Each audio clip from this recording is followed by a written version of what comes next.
All right, so for number four, there's A through H, so I'm just going to go through them one by one. A is glycosyltransferase and then galactose. B is overdominant. C is incomplete penetrant. D is epistasis. E is PKU. F is incomplete and then lethal.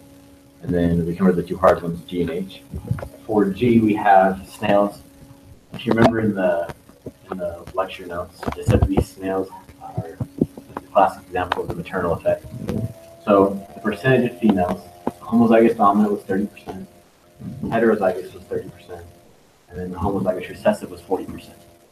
It says we cross them with males that have certain percentages, but that doesn't matter at all because they're all going to take the trait their mom gave them. So if you add these together, 30% plus 30% for the dextrol, you have 6, and then for the homozygous recessive, the sinistrol is 40%, so 6 to 4, and you can simplify that to 3 to 2. So you end up with a 3 to 2 ratio.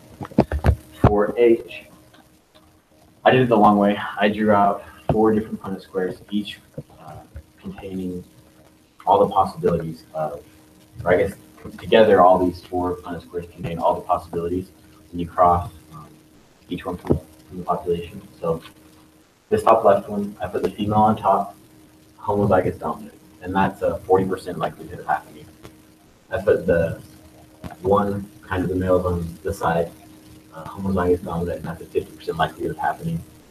And I did similar things with the other 3 Punnett squares. So I have all the possibilities here, and then I just multiplied out the numbers to get the percentage of that happening.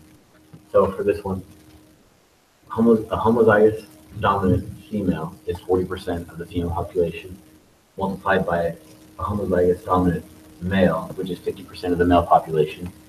That gives you 20%. So this box in total gives you 20% of the total population of all the snails.